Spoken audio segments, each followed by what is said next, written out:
turning yellow. The air is getting cold. My mind is feeling mellow. Okay, so I'd like to get this black. I'm going to scent it with chocolate brownie.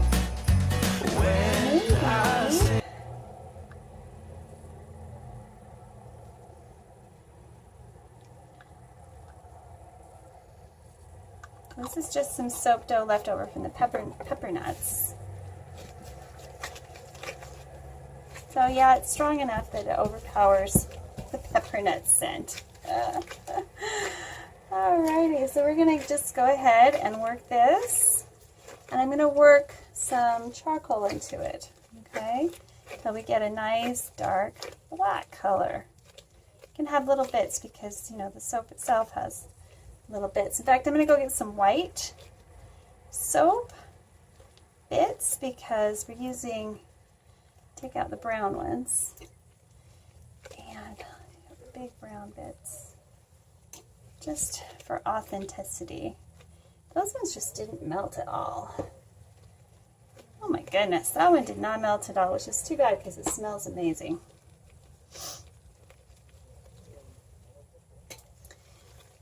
Okay, so we're going to get some more charcoal. Alright, so this is cosmetic grade activated charcoal. Just going to work it in.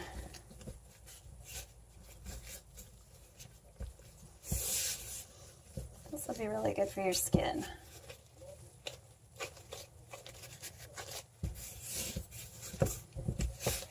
Now I need some white.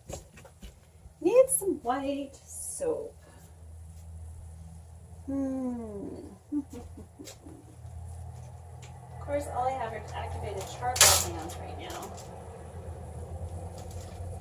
Alright, so I got some little bit of white soap here. So pretend that this is the cream cheese that we're mixing in. Okay. So cream cheese. I don't want to make it too white again. Alright, so I'm going to dip these in white chocolate, because that's what you do. Well, white melt and pour. I don't know if it's going to work or not, but we're going to try, because that's what these little lumps look like. So you just kind of make cute little ice cream lumps.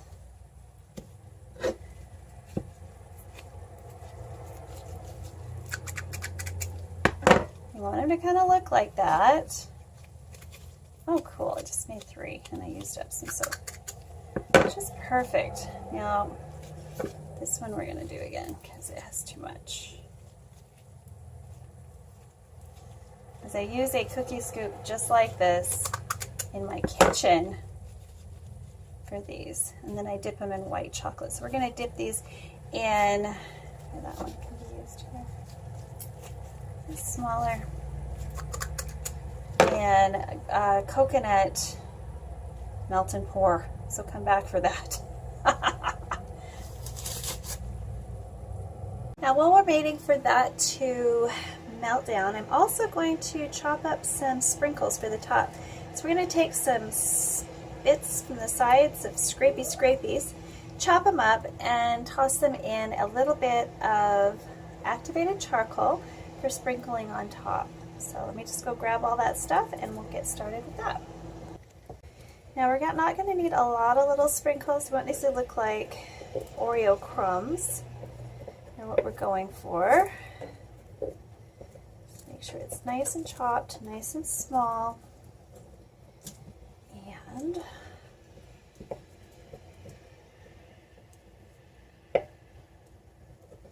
don't want any big chunks like that right there.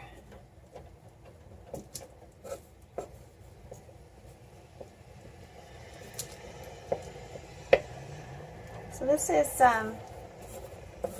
melt and pour soap that I've just kind of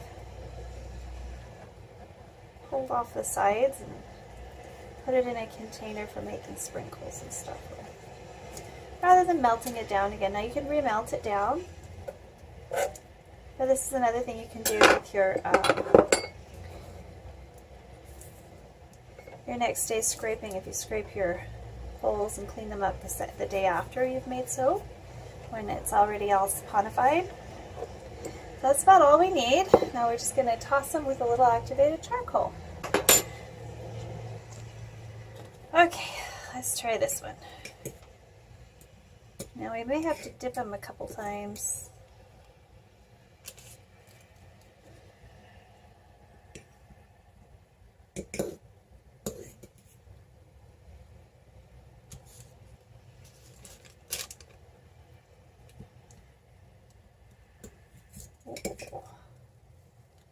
That's looking like it. Woot woot. Let's do another dip. It's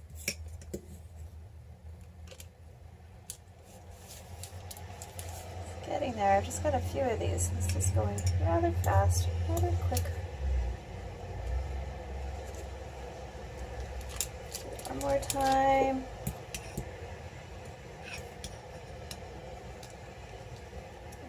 Sprinkle.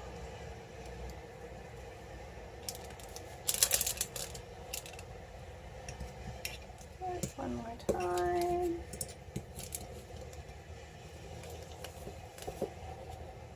Sprinkles. Last dip for this one.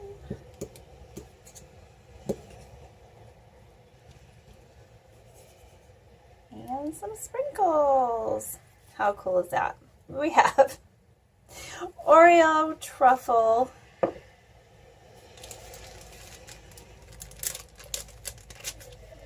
soap. Now down in the description box there's some really great recipes for making these out of sugar and actual Oreos, which is pretty dang awesome. Now because these are quite cold when I dipped them, they were easy peasy to dip a few times. So there's a little tip for you. You want to do these on a grander scale. Little Oreo truffle soap. All right, we'll see y'all next time. Merry Christmas, Happy New Year, Happy Soapmas, Happy Cookie Countdown, and see you next time. Bye.